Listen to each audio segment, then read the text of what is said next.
Support WrestleTalk! Give us a subscribe. Thank you for your support on Patreon, the Beast, Brock Taylor.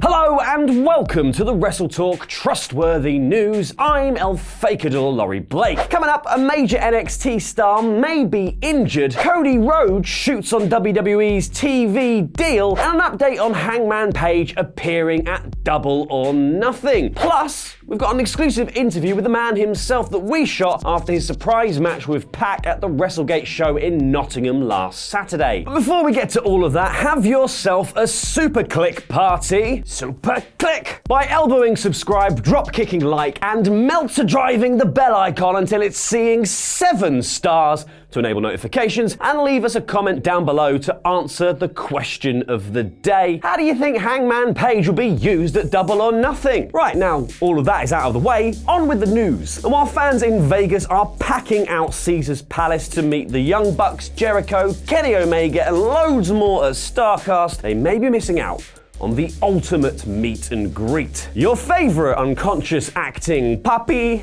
MizDad. Now, the Miz of memes, the eater of Shane's potatoes, and the Victorian boxing champion has become an internet celebrity since his starring role in the feud between his son and Shane McMahon. And now it's time to rake in that sweet meet and greet money, as he's apparently doing a meet and greet in Los Angeles. The Miz tweeted, "Yes, you read that correctly. Want to meet George Mizanin, the man, the myth, my dad? He's doing a meet and greet at a location in Los Angeles. Email this address for more info. Mail to meetgmiz@gmail.com. See you there." I don't know why, but having to email some random Gmail address makes this feel like a scam. Like MizDad is a Nigerian prince who just needs some help moving some money overseas. Probably have to email them anyway. I think it's a lot of help. From the greatest shadow boxer alive to one of the best wrestlers in NXT, Johnny Gargano. Because it was reported in the latest Wrestling Observer newsletter that Johnny Wrestling has joined his former DIY teammate Tommaso Ciampa on the old injured list.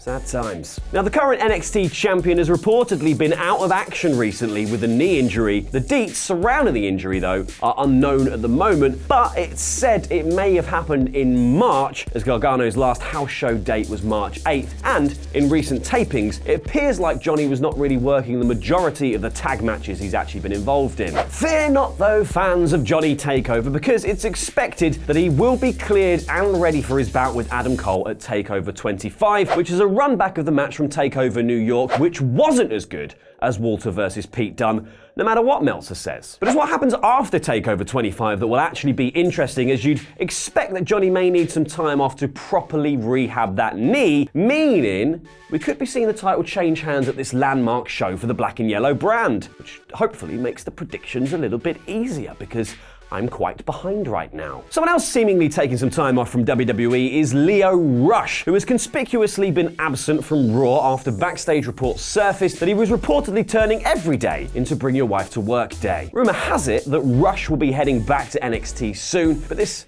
next bit of news might throw a spanner in the works, because Maryland Championship Wrestling announced that Lio Rush will be a special guest at Jimmy's Slamboree on June 1st, an event set up to help cover medical bills for the Bruiser, who is currently battling leukemia. Now, MCW is Rush's old stomping ground, and his very last match with the company in August 2017 was against the Bruiser, so it's a bit of a bittersweet homecoming for Leo. But perhaps more interestingly is who else is also booked on the card. Sean Spears, aka Ty Dillinger, aka The Perfect 10, aka a man who will be appearing at Double or Nothing this weekend, and also Tama Tonga and Tangaloa, the Gorillas of Destiny. Which is important because WWE usually doesn't like people playing nice with guys who are signed elsewhere, especially if those guys are involved with AEW or are heavily critical of the WWE product. They just don't like it. Then again, if the rumours are to be believed, they don't like Lio Rush all that much anymore. So I don't know, could this be a sign that he's attempting to leave WWE? Because he even posted a now deleted video on his personal YouTube that pondered what his life would have been like had he not picked up the phone, kind of alluding to the idea of ghosting WWE's call and seeing if he could have made it on his own. Now, the flip side of all of this is, of course, that this MCW event is in aid of charity and a friend of Leo's, so it's likely WWE made an exception to their usual attitudes here. Because as much as we rag on them, they're probably not all that bad. Trustworthy trundles on as the buzz for Double or Nothing really starts to hot up, with more and more talk coming out of the Elite guys in Vegas ahead of AEW's debut show. Now, the Bucks were asked by Sports Illustrated about the creative process for the booking of talent and storylines in their fledgling company, because with so many executive vice presidents and Tony Khan at the top of the heap as president, how do they decide what goes on? They basically said it all comes down to WhatsApp. Matt said the creative team is essentially a group chat that goes 24 hours a day, 7 days a week. Some people in the group think a bit more traditionally, while others think super outside the box. We always come to some sort of agreement somewhere in the middle. It's a recipe that works. The process has been both challenging and incredibly rewarding. And Nick added, so far, it's been pretty good. Underselling it there slightly. We all are fantastic at separate things, and when we come together, it all meshes well. Which sounds like a brave new take on the wrestling booking formula, and a far cry from the traditional method of spending a week crafting really intricate, overlapping storylines and then chucking them all out so Vince can just go, "Wildcard, baby! Woo!"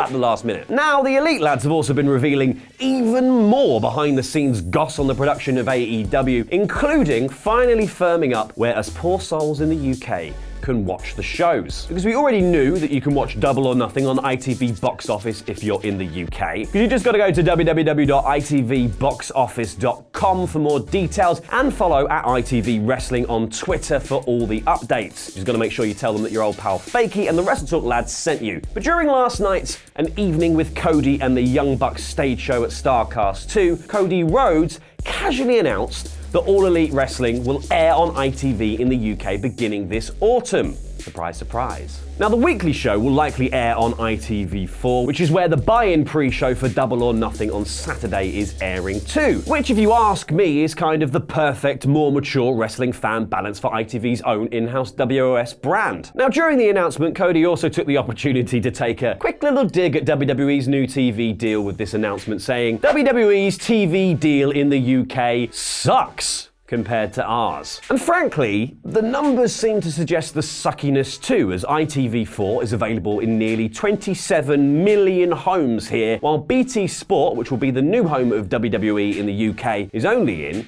2.19 million homes. Funnily enough though, this name drop isn't actually the official confirmation though, as that announcement is still forthcoming, while ITV is reportedly waiting for TNT to decide which day AEW's weekly show will actually air on. During the show, Cody and the Bucks also suggested that AEW would be running UK shows sometime in the future too, which is also something Hangman Page suggested in a post-match promo he cut following his surprise bout with Pac at the WrestleGate Pro Show in Nottingham last weekend. But he also suggested at that show that he may have been injured during his beatdown at the bastard hands of that bastard Pac, and that he may not be able to compete at Double or Nothing at all now. Well, things are looking pretty bleak for the old Hangman at the moment, because the latest being the Elite shows Page icing his knee and claiming that he can no longer wrestle at the pay-per-view, which, to be honest, he has no one to wrestle against because Pac said he quit the entire company at the Nottingham show, didn't he? Now, whether Hangman won't actually appear at the event remains to be seen, as this could all just be a setup for a hero's entrance during the Casino Battle Royal match, and potentially a number one contender to the number one contendership spot in the it's quite a confusing stipulation, to be fair. Like, you're the number one contender for a number one contenders. I don't know. Anyway, one place Hangman definitely was at though was at the show in Nottingham. You remember the one we just talked about it? You know. Come on. You remember. You got it. So after Luke seemingly lost his damn mind, he gathered it enough to chat to Paige about AEW, Double or Nothing, and Jimmy Funking Havoc. Talking about AEW, like, 'cause you got your first shows next week, and then you've got a couple of other shows. You got Fight for the Fallen and Fighter Festival as well, and then the TNT deal as well. So it's been like a whirlwind 2019 already, man. Yeah, you can't imagine how long we've been sitting on that, like waiting to like tell you. Is that the TNT deal? Oh my God, all of it. You know what I mean? All the shows, all like the TNT, the whatever, the other stuff we're still sitting on, like. It's stuff that we've been stuff that we've been sitting on just for so long, and it's hard. You know what I mean? We didn't we didn't want to announce a company right out of the gate. We wanted to, have our contracts everywhere expire and then let there be a kind of a period of like, what's going on? And we just show up at these random places and have fun, and you know what I mean? So there's just been this period where like we just had so much we're sitting on, and we just couldn't tell you quite everything yet. And I understand like people get frustrated with that, and I don't blame them. I would too. I was going to say, I feel like my journalistic integrity would fall apart if I didn't try and prize any more information. I'd be like, you should. I was a journalism teacher. You should try to prize stuff from me. I will try hard not to give it to you. You just teased it then, man. So come on, tell us more. What's the next big announcement? Man, damn, I don't know. I was a big surprise here tonight for fans in the UK. Oh, yeah, you were, yeah.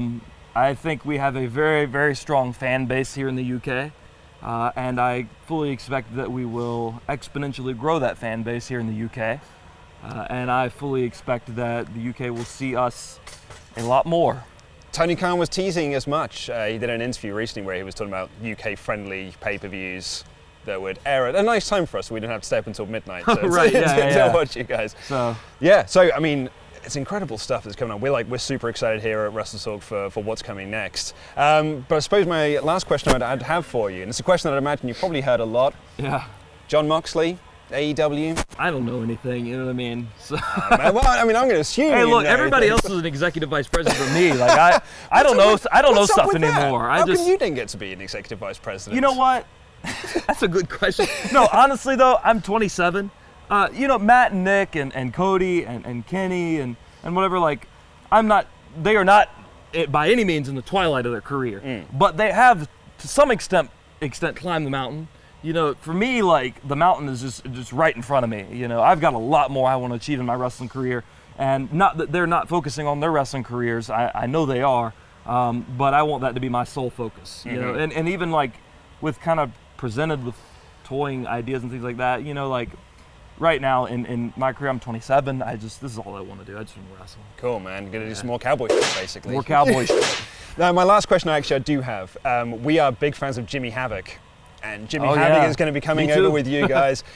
Are you looking forward to having matches with him? You wrestled him before? I wrestled him before. He put a staple in my ass, I think. He stapled my ass cheeks together. That is a Jimmy Havoc move. Yeah. What a weird thing. You ever had your ass cheeks stapled together? You have to get it out. Yeah.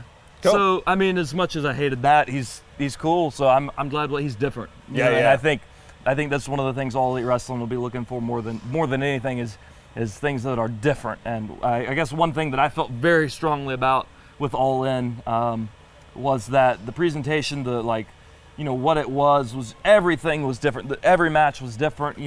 Cody's emotional NWA title win followed by, me getting carried away by 10 inflatable penises. There was a little bit of everything. It really was. And I felt very passionate about that with wrestling. I mean, it can be, all of it can exist in one universe. And I'm very happy that we have somebody like Jimmy Havoc on board. That's awesome, to bring something different to the table. That's so cool. Thank you for watching, and if you liked that interview with Hangman Page and you want more delicious AEW-based interview fun, you are in luck, my friends, because Luke interviewed MJF and Ali, and that will be going live tomorrow, sometime before Ollie and Luke live stream their reactions to Double or Nothing. Remember to head on over there for more awesome WrestleTalk things and have that Super Click party. I've been El Fakador, and that was Lucha.